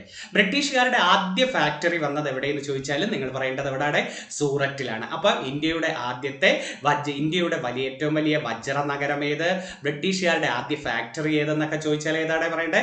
സൂററ്റ് ആണ്. സൂററ്റ് ഏത് സ്റ്റേറ്റിലാണ്? ഗുജറാത്തിലാണ്. മീററ്റ് ഏത് സ്റ്റേറ്റിൽ?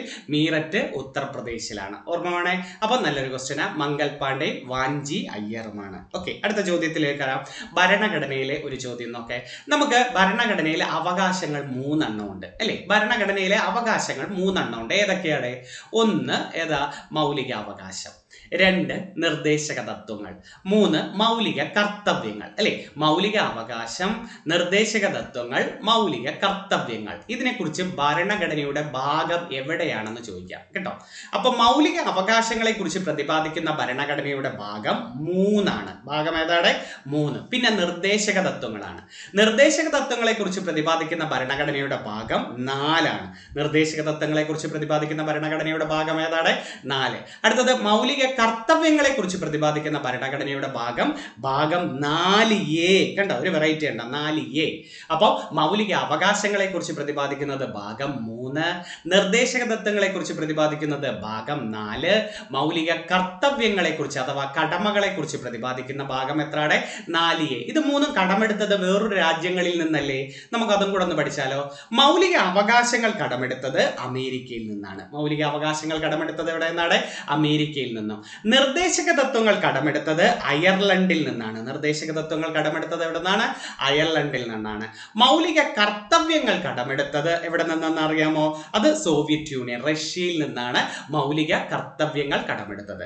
അപ്പം അമേരിക്കയിൽ നിന്നും കടമെടുത്തു മൗലിക അവകാശങ്ങൾ, അയർലൻഡിൽ നിന്നും കടമെടുത്തു നിർദ്ദേശക തത്വങ്ങൾ, സോവിയറ്റ് യൂണിയൻ അഥവാ റഷ്യയിൽ നിന്ന് കടമെടുത്തു മൗലിക കർത്തവ്യങ്ങൾ. അത് സെറ്റാണല്ലോ. ഒരു ബേസ് കൺഫ്യൂസിംഗ് ഫാക്ട്സ്. അടുത്ത 7ാമത്തെ ചോദ്യത്തിലേക്ക് വരാം. സയൻസുമായി ബന്ധപ്പെട്ടത്.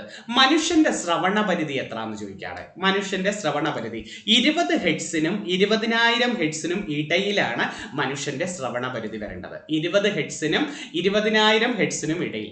20 ഹെർട്സിൽ താഴെ ആവൃത്തിയുള്ള ശബ്ദത്തെ ഇൻഫ്രാസോണിക് ശബ്ദം എന്ന് വിളിക്കുന്നു. ആവർത്തി എന്ന് എഴുതുന്നത് ഇങ്ങനെയാണ്.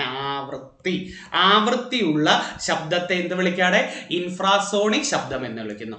20,000-ൽ കൂടുതൽ ആവൃത്തിയുള്ള ശബ്ദം അൾട്രാസോണിക് ശബ്ദം. അത് പരീക്ഷയ്ക്ക് ചോദിച്ചതാണ് കേട്ടോ. അപ്പം മനുഷ്യന്റെ ശ്രവണ പരിധി എവിടം വരെ ഇടയ്ക്ക് നിൽക്കാവൂ? 20നും 20,000-നും ഇടയ്ക്ക്. 20 താഴെ പോയാൽ ഏതാണ്? ഇൻഫ്രാസോണിക്കും. 20,000-ന് മുകളിൽ പോയാൽ ഏത് ശബ്ദമാണത്? അൾട്രാസോണിക് ശബ്ദം എന്ന് വിളിക്കുന്നു. അത് നല്ലൊരു ക്വസ്റ്റ്യൻ. അടുത്ത ചോദ്യത്തൊക്കെ മലയാള സാഹിത്യവുമായി ബന്ധപ്പെട്ട 2 ചോദ്യങ്ങളാണ്. കവിത ചാട്ടവാറാക്കിയ കവിയാര്? കവിത ചാട്ടവാറാക്കിയ കവിയാര്, തൂലിക പടവാളാക്കിയ കവിയാരെന്ന്. കവിത കവിത ചാട്ടവാറാക്കിയ കവി കുഞ്ചൻ നമ്പ്യാർ. തൂലിക പടവാളാക്കിയ കവി വയലാറാണ്. വയലാർ രാമവർമ്മയാണ് തൂലിക പടവാളാക്കിയത് അല്ലേ. അപ്പൊ കവിത ചാട്ടവാറാക്കിയ കവി ആരാടെ? കുഞ്ചൻ നമ്പ്യാർ. നല്ലൊരു ചോദ്യം പറഞ്ഞേ കുഞ്ചൻ നമ്പ്യാരെ കുറിച്ച്. കുഞ്ചൻ നമ്പ്യാരുടെ ആദ്യ കൃതി കല്യാണ സൗഗന്ധികം അല്ലെ. കുഞ്ചൻ നമ്പ്യാരുടെ ആദ്യ കൃതി ഏതാണ്? കല്യാണ സൗഗന്ധികമാണ് കുഞ്ചൻ നമ്പ്യാരുടെ ആദ്യത്തെ കൃതി ഏതെന്ന് ചോദിച്ചിട്ടുണ്ട് അല്ലെ. ഇത് എവിടെ അവതരിപ്പിച്ചതെന്നും ചോദിച്ചിട്ടുണ്ട് കേട്ടോ. കുഞ്ചൻ നമ്പ്യാരുടെ ആദ്യ കൃതിയായ കല്യാണ സൗഗന്ധികം അവതരിപ്പിച്ചത് അമ്പലപ്പുഴ ശ്രീകൃഷ്ണസ്വാമി ക്ഷേത്രത്തിലാണ്. അമ്പലപ്പുഴ ശ്രീകൃഷ്ണസ്വാമി ക്ഷേത്രത്തിലാണ് ആദ്യത്തെ തുള്ളൽ കൃതി അവതരിപ്പിച്ചത്. അപ്പൊ കുഞ്ചൻ നമ്പ്യാരുടെ ആദ്യത്തെ കൃതി ഏതാണ്?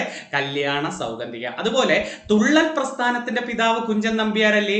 ആണ്. തുള്ളൽ പ്രസ്ഥാനത്തിന്റെ പിതാവ് ആരെന്ന് ചോദിച്ചാലും കുഞ്ചൻ നമ്പ്യാർ. ജനകീയ കവി എന്ന് വിളിക്കുന്നതും കുഞ്ചൻ നമ്പ്യാരെയാണ്. ജനകീയ കവി കേട്ടോ.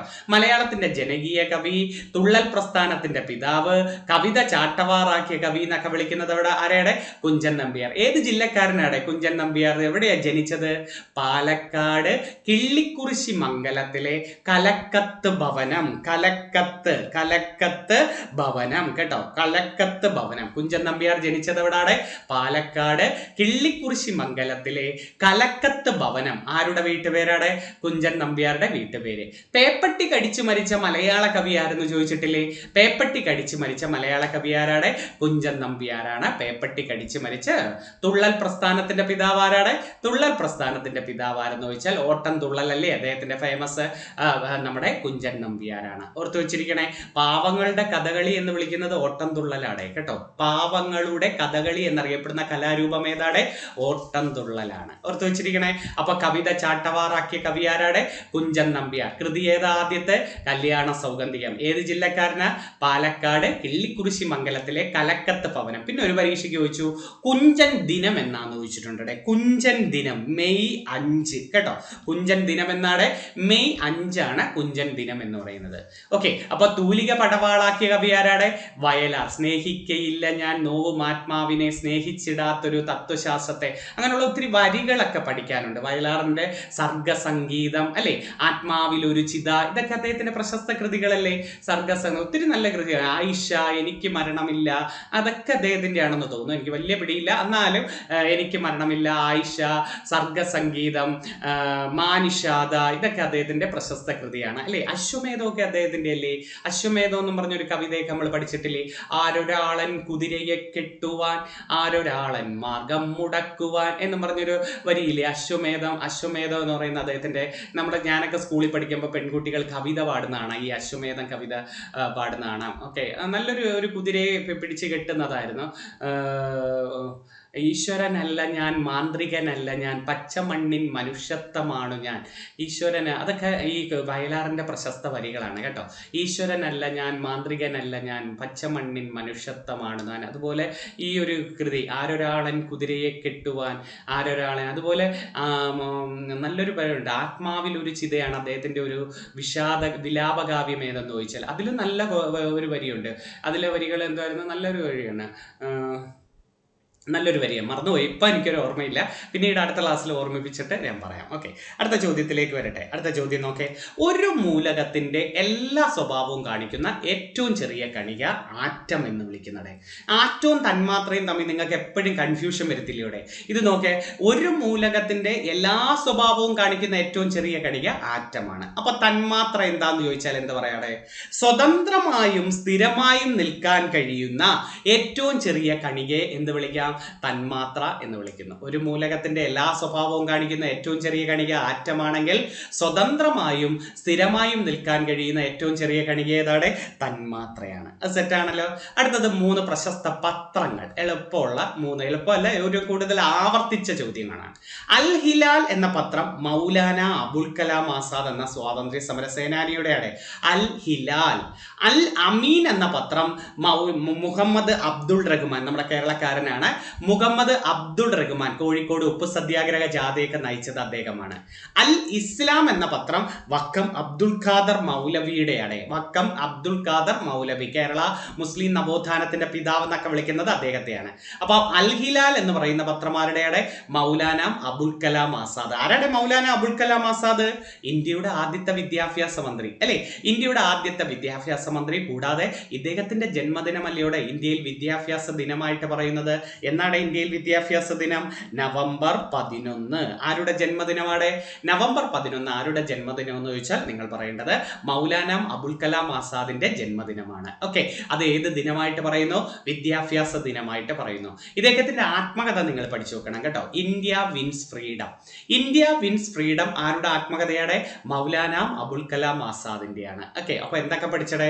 ഇന്ത്യയുടെ ആദ്യത്തെ വിദ്യാഭ്യാസ മന്ത്രി, ഇദ്ദേഹത്തിന്റെ ജന്മദിനമായ നവംബർ 11 ഇന്ത്യയുടെ വിദ്യാഭ്യാസ ദിനമായിട്ട് പറയുന്നു.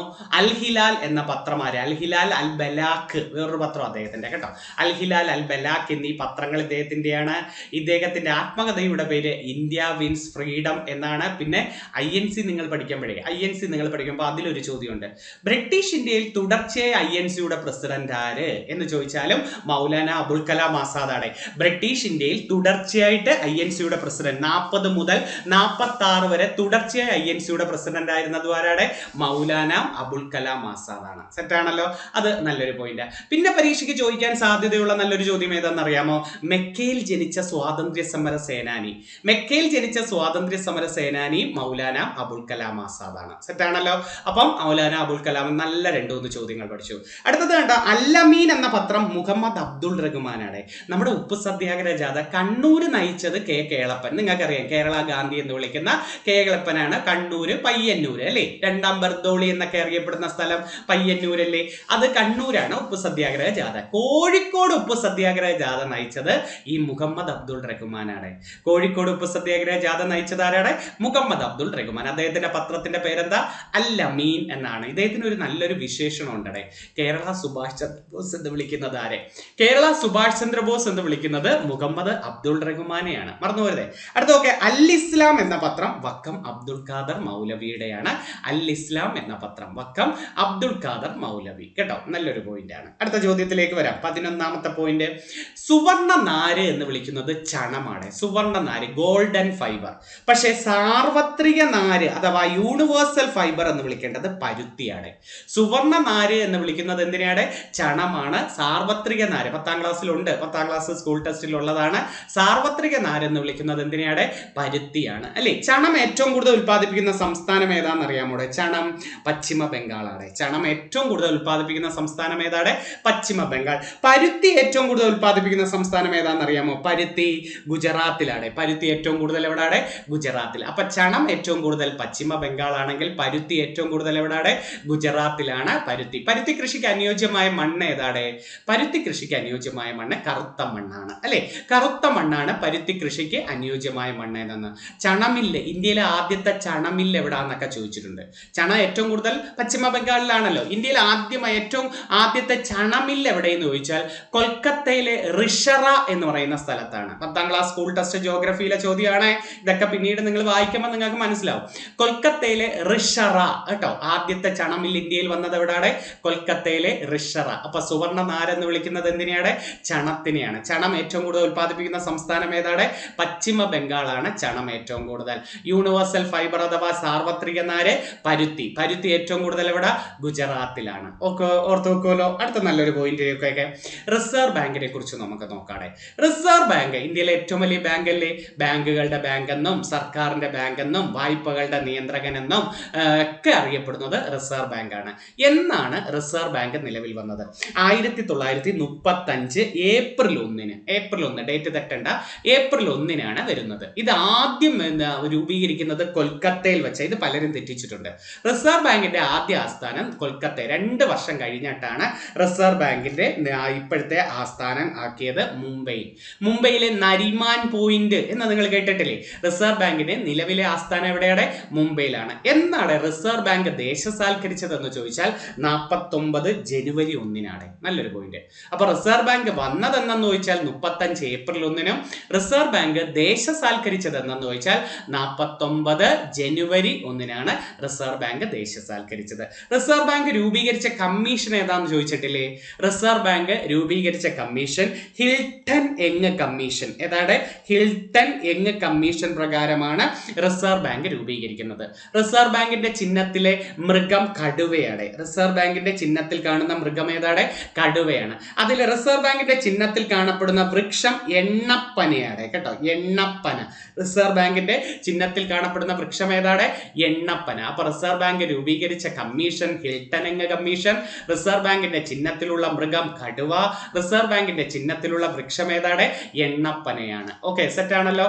വന്നത് 35-ലാണെങ്കിലും ദേശസാൽക്കരിച്ചത് 49-ലാണ്. റിസർവ് ബാങ്കിന്റെ ഇപ്പോഴത്തെ ആസ്ഥാനം എവിടെയാണ്? മുംബൈയിലാണ് റിസർവ് ബാങ്കിന്റെ ഇപ്പോഴത്തെ ആസ്ഥാനം. അടുത്ത ചോദ്യത്തിലേക്ക് വരാം. 8ാം ക്ലാസ് സ്കൂൾ ടെസ്റ്റിലെ ഒരു കൺഫ്യൂസിങ്. നമ്മുടെ ശരീരത്ത് പേശികളും ഉണ്ട്, അസ്ഥികളും ഉണ്ട് അല്ലെ? പേശികളും ഉണ്ട്, അസ്ഥികളും ഉണ്ട് അല്ലെ? എത്ര അസ്ഥികളുണ്ട്? നമുക്ക് 206 അസ്ഥികളാണ് ഉള്ളത് അല്ലെ? എത്ര പേശികളുണ്ട്? 639 പേശികളാണ് നമുക്കുള്ളത് അല്ലെ? 206 അസ്ഥികളും ഉണ്ട്, 639 പേശികളുണ്ട്. അസ്ഥികളെ കുറിച്ചുള്ള പഠനം ഏത് പേരിൽ അറിയപ്പെടുന്നു? അസ്ഥികളെ കുറിച്ചുള്ളത് ഹോസ്പിറ്റലിലൊക്കെ പോകുമ്പോൾ അവിടെ എഴുതി വെച്ചിരിക്കുന്നതാണ് അല്ലെ? ഓസ്റ്റിയോളജി അല്ലെ? അസ്ഥികളെ കുറിച്ചുള്ള പഠനം ഏത് പേരിൽ അറിയപ്പെടുന്നത്? ഓസ്റ്റിയോളജി. പേശികളെ കുറിച്ചുള്ള പഠനം മയോളജി. പേശികളെ കുറിച്ചുള്ള പഠനം ഏതാണ്? മയോളജി. അപ്പൊ അസ്ഥികളെ കുറിച്ചുള്ള പഠനം ഓസ്റ്റിയോളജി ആണെങ്കിൽ പേശികളെ കുറിച്ചുള്ള പഠനം ഏതാണ്?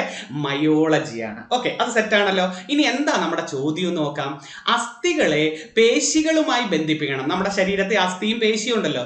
ഈ ബന്ധിപ്പിക്കുന്ന യോജകകളെ വിളിക്കുന്ന പേരാണ് ടെൻഡനുകൾ. ടെൻഡനുകൾ. നമ്മുടെ ടെൻഡൻ പൊട്ടി എന്നൊക്കെ പറയത്തില്ലേ? ടെൻഡനുകൾ പൊട്ടിന്ന്. അസ്ഥികളെ പേശികളുമായി ബന്ധിപ്പിക്കുന്ന യോജകകല ഏതാണ്? ടെൻഡനുകൾ. അസ്ഥികളെ പരസ്പരം ബന്ധിപ്പിക്കുന്ന യോജകകല സ്നായുക്കൾ എന്നതാണ്. ഏതായിരുന്നേ? സ്നായുക്കൾ. അസ്ഥികളെ പരസ്പരം ബന്ധിപ്പിക്കുന്ന യോജകകല ഏതാണ്? സ്നായുക്കൾ. ഓക്കെ, ഓർമ്മ വേണേ. അസ്ഥികളെ പരസ്പരം ബന്ധിപ്പിച്ച് പോകണ്ടേ? ഇപ്പം കൈയുടെ അസ്ഥി, കാലിന്റെ അസ്ഥി, ഇതെല്ലാം ബന്ധിപ്പിച്ചല്ലേ കിടക്കുന്നത്. അവയെ തമ്മിൽ ബന്ധിപ്പിക്കുന്നത് സ്നായുക്കൾ എന്നും അസ്ഥികളെയും പേശികളെയും തമ്മിൽ ബന്ധിപ്പിക്കുന്നത് ടെൻഡനുകൾ എന്നതാണ്. നല്ലൊരു പോയിന്റ്. അടുത്ത ക്വസ്റ്റ്യൻ നോക്കേ. പ്രകാശ സംശ്ലേഷണത്തിലെ ഊർജ്ജ പരിവർത്തനം ഏത്? പ്രകാശം. ഭൂമിയിൽ ജീവൻ നിലനിൽക്കുന്നതിന് ഏത് പരിവർത്തനം വേണം? ഭൂമിയിൽ ജീവൻ നിലനിൽക്കാൻ ഏത് വേണം? പ്രകാശ സംശ്ലേഷണം വേണം. കാരണം എന്താ? സസ്യങ്ങളാണ് ഓക്സിജൻ പുറത്തുവിടുന്നു, കാർബൺ ഡൈ ഓക്സൈഡ് സ്വീകരിക്കുന്നു. രാത്രി കാലങ്ങളിൽ സസ്യങ്ങൾ കാർബൺ ഡൈ ഓക്സൈഡ് പുറത്തുവിടുന്നു. സസ്യങ്ങൾ പുറത്തുവിടുന്ന ഓക്സിജൻ ആണ് നമ്മൾ സ്വീകരിക്കുന്നത്. അന്നേരം ഒരു റൊട്ടേഷൻ ഉണ്ട്. അതുകൊണ്ട് ഭൂമിയിൽ ജീവൻ നിലനിർത്തുന്നതിന് ആവശ്യമായ പ്രവർത്തനം ഏത് എന്ന് ചോദിച്ചാൽ പ്രകാശ സംശ്ലേഷണമാണ് നിങ്ങൾ പറയേണ്ടത്. ഈ പ്രകാശ സംശ്ലേഷണത്തിന്റെ ഊർജ്ജ പരിവർത്തനം എന്താന്ന് പറയാമോ? പ്രകാശോർജം രാസോർജമാക്കി മാറ്റും. ഓക്കെ, രാസോർജം. ഇതിന്റെ തിരിച്ചു വരുന്ന ഒരു സന്ദർഭം കണ്ടോ? കത്തുന്ന മെഴുകുതിരി. ഇതിലെ ഊർജ്ജ പരിവർത്തനം. അവിടെ കത്തുന്ന മെഴുകുതിരി രാസോർജമായിരുന്നു അല്ലെ? അത് 2 ഊർജ്ജമാക്കി തരും. പ്രകാശോർജവും നമുക്ക് കിട്ടും, താപോർജവും നമുക്ക് കിട്ടും അല്ലെ? അപ്പൊ പ്രകാശ സംശ്ലേഷണത്തിന്റെ ഊർജ്ജമാറ്റം 2 ഏതൊക്കെയാണ്? പ്രകാശോർജം രാസോർജമാക്കി മാറ്റുന്നു. കത്തുന്ന മെഴുകുതിരിയിലെ 2 മാറ്റങ്ങൾ പറഞ്ഞേടെ. കത്തുന്ന മെഴുകുതിരിയിലെ രാസോർജമാണ് ഉണ്ടായിരുന്നത്, അതിനെ പ്രകാശോർജവും താപോർജവും ആക്കി മാറ്റുന്നു. അത് സെറ്റാണല്ലോ. അടുത്ത ചോദ്യത്തിലേക്ക് വരട്ടെ. അടുത്ത ചോദ്യം ശ്രദ്ധിക്കുക, നല്ലൊരു പോയിന്റിലേക്ക് വരാം. അല്ലെ? തെക്ക് പടിഞ്ഞാറൻ മൺസൂണിന്റെ കാലഘട്ടം ഏതാണ്? തെക്ക് പടിഞ്ഞാറൻ മൺസൂണിലെ 2 കാലഘട്ടമല്ലേ ഉള്ളത്? കാലാവസ്ഥയല്ലേ? തെക്ക് പടിഞ്ഞാറൻ മൺസൂൺ ഉണ്ട്, വടക്ക് കിഴക്കൻ മൺസൂൺ, പിന്നെ നമുക്ക് ശൈത്യകാലമുണ്ട്, അതൊക്കെ ഉണ്ട്. പക്ഷെ ഏറ്റവും പ്രധാനം തെക്ക് പടിഞ്ഞാറൻ മൺസൂണിനെ ഞാൻ 2 കൺഫ്യൂസിംഗ് ഫാക്ട്സ് ആയിട്ട് എഴുതിയുള്ളൂ, അങ്ങോട്ട് ഡീറ്റെയിൽ തരും. അത് ജൂൺ മുതൽ സെപ്റ്റംബർ വരെ. നമ്മളെ സ്കൂൾ തുറക്കുന്ന സമയമുണ്ടല്ലേ, നല്ല മഴ സീസൺ അല്ലേ? അതാണ് നമ്മുടെ കേരളത്തിലും ഇന്ത്യയിലും ഒക്കെ ഏറ്റവും കൂടുതൽ മഴ പെയ്യിക്കുന്നത് തെക്ക് പടിഞ്ഞാറൻ മൺസൂൺ ആണെന്ന് പറയത്തിലൂടെ. ജൂൺ മുതൽ സെപ്റ്റംബർ വരെ. വടക്ക് കിഴക്കൻ മൺസൂൺ എന്ന് വിളിക്കുന്നത് ഒക്ടോബർ മുതൽ നവംബർ വരെയാണ്. തുലാവർഷം എന്നൊക്കെ കേട്ടിട്ടില്ലേ? വടക്ക് കിഴക്കൻ മൺസൂണിന്റെ കാലഘട്ടം ഒക്ടോബർ നവംബർ ആണ്. അപ്പൊ തെക്ക് പടിഞ്ഞാറൻ മൺസൂൺ ഏതാണ്? ജൂൺ മുതൽ സെപ്റ്റംബർ വരെ. വടക്ക് കിഴക്കൻ മൺസൂൺ ഏതാണ്? ഒക്ടോബറും നവംബറുമാണ്. അടുത്തത് ഹൈഡ്രജനും ഓക്സിജനും അല്ലെ? നമുക്കറിയാം ഹൈഡ്രജനും ഓക്സിജനും. ഹൈഡ്രജൻ എന്ന വാക്കിനർത്ഥം ജലം ഉണ്ടാക്കുന്നത്, ഓക്സിജൻ എന്ന വാക്കിനർത്ഥം ആസിഡ് ഉണ്ടാക്കുന്നത്. 9ാം ക്ലാസ് സ്കൂൾ ടെസ്റ്റിലുണ്ട്. ഹൈഡ്രജൻ എന്ന വാക്കിനർത്ഥം ജലം ഉണ്ടാക്കുന്നത്, ഓക്സിജൻ എന്ന വാക്കിനർത്ഥം ഏതാണ്? ആസിഡ് ഉണ്ടാകുന്നത്. ആരാണ് ഹൈഡ്രജൻ കണ്ടുപിടിച്ചത്? ഹൈഡ്രജൻ കണ്ടുപിടിച്ചത് ഹെൻറി കാവൻഡിഷ് അല്ലെ. ഹെൻറി കാവൻഡിഷ് ആണ് ഹൈഡ്രജൻ കണ്ടുപിടിച്ചത്. ഓക്സിജൻ കണ്ടുപിടിച്ചത് ആരാ? ജെ.വി. പ്രീസ്റ്റ്ലി, ജോസഫ് പ്രീസ്റ്റ്ലി അല്ലെ. ജെ.വി. പ്രീസ്റ്റ്ലിയാണ് ഓക്സിജൻ കണ്ടുപിടിച്ചത്. അപ്പൊ ഹൈഡ്രജൻ കണ്ടുപിടിച്ചത്, ഹൈഡ്രജൻ എന്ന വാക്കിനർത്ഥം ജലം ഉണ്ടാക്കുന്നത്, ഓക്സിജൻ എന്ന വാക്കിനർത്ഥം ഏതാണ്? ആസിഡ് ഉണ്ടാകുന്നത്. എല്ലാ ആസിഡിലെയും പൊതു ഘടകം ഹൈഡ്രജൻ അല്ലേ. ആവർത്തന പട്ടികയിലെ ഒന്നാമത്തെ മൂലകമല്ലേ ഹൈഡ്രജൻ. അപൂരിത എണ്ണകളെ പൂരിത എണ്ണകളാക്കി മാറ്റുന്നത്, ഏറ്റവും കൂടുതൽ കലോറിക മൂല്യമുള്ളത്, ഇതെല്ലാം ചോദിച്ചാൽ ഹൈഡ്രജൻ ആണ്. പ്രപഞ്ചത്തിൽ ഏറ്റവും കൂടുതൽ ഹൈഡ്രജൻ ആണ്. പ്രപഞ്ചത്തിൽ, അതായത് സൂര്യനിൽ ഏറ്റവും കൂടുതൽ, പ്രപഞ്ചത്തിൽ ഏറ്റവും കൂടുതൽ, ഇതൊക്കെ ഹൈഡ്രജനാ. ഓക്സിജൻ എന്ന് ചോദിച്ചാൽ ഭൂവൽക്കത്തിൽ ഏറ്റവും കൂടുതൽ, ഭൗമ ഉപരിതലം, ഭൂവൽക്കത്തിൽ ഏറ്റവും കൂടുതൽ എന്നൊക്കെ ചോദിച്ചാൽ നമുക്ക് ആവശ്യമായത് എന്തൊക്കെ ചോദിച്ചാൽ ഭൂവൽക്കം എന്നൊക്കെ പറയുമ്പോൾ നമ്മളാണല്ലോ. ഭൂവൽക്കത്തിൽ ഏറ്റവും കൂടുതലൊക്കെ ഓക്സിജൻ ആണ് ഉള്ളത്. അപ്പൊ ഓക്സിജൻ എന്ന വാക്കിനർത്ഥം ആസിഡ് ഉണ്ടാകുന്നത് എന്നതാണ് ഓക്സിജൻ. ഓക്കെ, സെറ്റ് ആണല്ലോ. അടുത്ത ചോദ്യത്തിലേക്ക് വരട്ടെ. 17 അന്തരീക്ഷ പാളികളെ കുറിച്ച് നോക്കട്ടെ. നമ്മുടെ ഓസോൺ കൂടുതലായി കാണപ്പെടുന്ന അന്തരീക്ഷ പാളി ഏതെന്ന്? ഓസോൺ പാളി കാണപ്പെടുന്നത് ഏത് അന്തരീക്ഷ പാളിയിലാണ്? നമുക്ക് ഒത്തിരി അന്തരീക്ഷ പാളിയുണ്ട്. Troposphere, stratosphere, mesosphere, ionosphere, thermosphere അല്ലെ. അതിൽ ഓസോൺ കാണുന്നത് സ്ട്രാറ്റോസ്ഫിയറിലാണ്. ഓസോൺ ഏത് അന്തരീക്ഷ പാളിയിലാണ്? സ്ട്രാറ്റോസ്ഫിയർ. എന്നാണ് ഓസോൺ ദിനം? ഓസോൺ ദിനം സെപ്റ്റംബർ 16. ഓസോൺ ദിനം എന്നാണ്? സെപ്റ്റംബർ 16. ഓസോൺ പാളിയുടെ ശോഷണത്തിന് കാരണം എല്ലാവർക്കും അറിയാം, CFC, ക്ലോറോ ഫ്ലൂറോ കാർബൺ ആണ് ഓസോൺ പാളിയുടെ ശോഷണത്തിന് കാരണം. ഓസോൺ ശോഷണവുമായി ബന്ധപ്പെട്ട്, അതിന്റെ സംരക്ഷണവുമായി ബന്ധപ്പെട്ട ഉടമ്പടിയുടെ പേര് പഠിച്ചു വെക്കുക. മോൺട്രിയാൽ ഉടമ്പടി. മോൺട്രിയാൽ ഉടമ്പടി എന്തുമായി ബന്ധപ്പെടുന്നത്? ഓസോൺ ശോഷണവുമായി ബന്ധപ്പെടുന്നു. അപ്പൊ ഏതൊക്കെ പഠിച്ചടേ? ഓസോൺ ഏറ്റവും കൂടുതൽ കാണപ്പെടുന്ന അന്തരീക്ഷ പാളി. നമ്മളൊക്കെ ഏതിലാണ്? ഭൂമിയുടെ ജീവനുള്ള മണ്ഡലം, ഹരിതഗ്രഹ പ്രഭാവം കാണപ്പെടുന്നത്, ചൂട്, മഴ, മഞ്ഞ്, ഇതൊക്കെ കാണപ്പെടുന്നത് ഏതാ? അത് ട്രോപ്പോസ്ഫിയറിലാണ് അല്ലെ. പക്ഷെ ഓസോൺ പോകുന്നതും ജെറ്റ് വിമാനങ്ങളൊക്കെ സഞ്ചരിക്കുന്നതൊക്കെ സ്ട്രാറ്റോസ്ഫിയറിലാണ്. കേട്ടല്ലോ. ഓസോൺ ദിനം എന്നാണ്? സെപ്റ്റംബർ 16. ഓസോണിന്റെ നിറം അറിയാമോ നിങ്ങൾക്ക്? ഓസോണിന്റെ നിറം ഇളം നീല. ഇളം നീലയാണ് ഓസോണിന്റെ നിറം. അപ്പൊ ഓസോൺ പാളിയുടെ ശോഷണത്തിന് കാരണം ഏതാണ്? Chloro fluoro carbon. ഓസോൺ ശോഷണവുമായി ബന്ധപ്പെട്ട ഉടമ്പടിയുടെ പേരെന്താണ്? മോൺട്രിയൽ ഉടമ്പടി. മോൺട്രിയൽ ഉടമ്പടി. നല്ലൊരു പോയിന്റ്. അടുത്ത ഓക്കെ. കേരളത്തെ ഒരു പ്രത്യേക സംസ്ഥാനമായി പുനഃസംഘടിപ്പിക്കണമെന്ന പ്രമേയം അവതരിപ്പിച്ച കോൺഗ്രസ് സമ്മേളനം പയ്യന്നൂർ സമ്മേളനമാണ്. കേരളത്തെ ഒരു പ്രത്യേക സംസ്ഥാനമായി പുനഃസംഘടിപ്പിക്കണമെന്ന പ്രമേയം അവതരിപ്പിച്ച കോൺഗ്രസ് സമ്മേളനം ഏതാണ്? പയ്യന്നൂർ കോൺഗ്രസ് സമ്മേളനമാണ്. പയ്യന്നൂർ കോൺഗ്രസ് സമ്മേളനത്തിന് അധ്യക്ഷത വഹിച്ചത് ജവഹർലാൽ നെഹ്റു ആണ് അല്ലെ. അത് നല്ലൊരു പോയിന്റ് ആണ് കേട്ടോ. നല്ല എപ്പോഴും ചോദിക്കുന്നത്, എപ്പോഴും LPUPക്കായാലും LDCക്കായാലും LGSനായാലും പ്രിലിംസിനായാലും എല്ലാ പരീക്ഷയ്ക്കും ഈ ഒരു ചോദ്യം. നമ്മുടെ കേരളത്തെ ഒരു പ്രത്യേക സംസ്ഥാനമാക്കി പുനഃസംഘടിക്കണമെന്ന് ആദ്യമായി പ്രമേയം അവതരിപ്പിച്ച സമ്മേളനം ഏതാണ്? പയ്യന്നൂർ കോൺഗ്രസ് സമ്മേളനം. പയ്യന്നൂർ കോൺഗ്രസ് സമ്മേളനത്തിന് അധ്യക്ഷത വഹിച്ചത് ആരാണ്?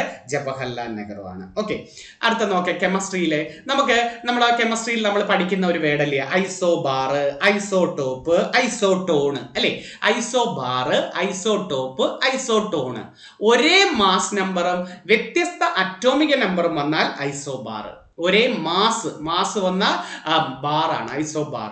ഒരേ അറ്റോമിക നമ്പറും വ്യത്യസ്ത മാസ് നമ്പറുമുള്ള വ്യത്യസ്ത ആറ്റങ്ങളെ ഐസോടോപ്പുകൾ എന്ന് വിളിക്കുന്നു. ഒരേ അറ്റോമിക നമ്പറും വ്യത്യസ്ത മാസ് നമ്പറുമുള്ള വ്യത്യസ്ത ആറ്റങ്ങളെ എന്ത് വിളിക്കുന്നു? ഐസോടോപ്പുകൾ. ഒരേ എണ്ണം ന്യൂട്രോണുകൾ അടങ്ങിയ ആറ്റങ്ങളെ ഐസോട്ടോണുകൾ എന്ന് വിളിക്കുന്നു. ഒരേ എണ്ണം ന്യൂട്രോണുകൾ അടങ്ങിയ ആറ്റങ്ങളെ ഐസോട്ടോണുകൾ എന്ന് വിളിക്കുന്നുണ്ട്.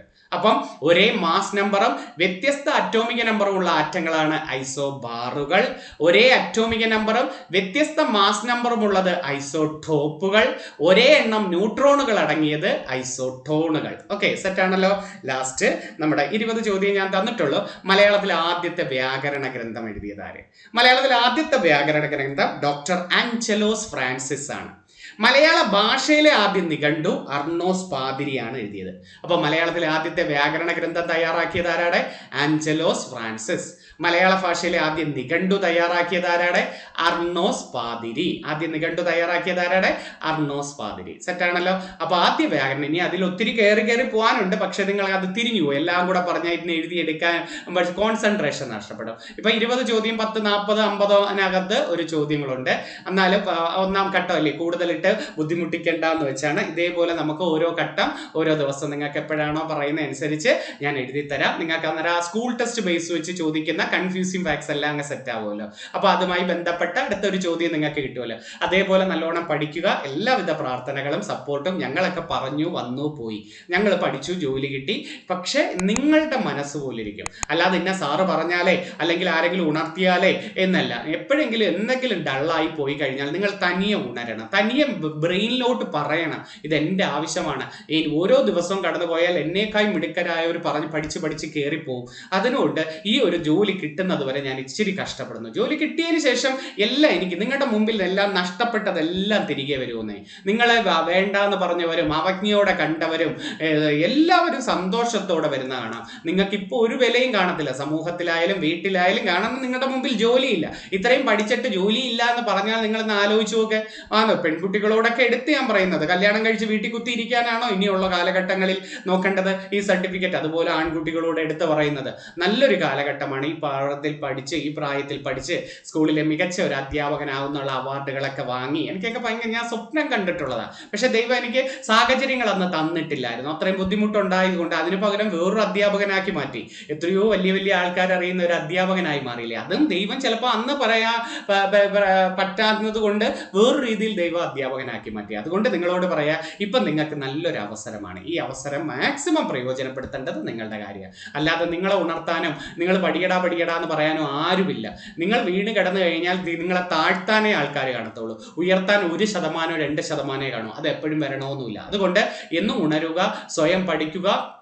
ഓരോ ദിവസവും തുറക്കുമ്പോഴേ ഇന്ന് ഞാൻ ഇത്ര പഠിച്ചു തീർക്കണം എന്ന രീതിയിൽ സന്തോഷത്തോടെ ഉണർന്ന് പഠിക്കുക. രാത്രി കിടക്കാൻ നേരത്ത് സന്തോഷത്തോടെ കണ്ണടക്കണം. ഞാൻ ഇന്ന് ഇത്രയും തീർത്തല്ലോ, നാളെ ഞാൻ ഇത്രയും തുടരുമല്ലോ എന്നൊക്കെ പറഞ്ഞ് സന്തോഷത്തോടെ വെക്കുക. എല്ലാവിധ പ്രാർത്ഥനകളും നേരുകയാണ്. മുന്നോട്ട് പോവുക. എല്ലാവിധ യാത്രകൾക്കും എൻ്റെ സപ്പോർട്ട് ഉണ്ടായിരിക്കും. നല്ലൊരു അധ്യാപകനും അധ്യാപികയാകട്ടെ എന്ന് പ്രാർത്ഥിച്ചുകൊണ്ട് ഇന്നത്തെ ക്ലാസ് നിർത്തുന്നു. നന്ദി, നമസ്കാരം.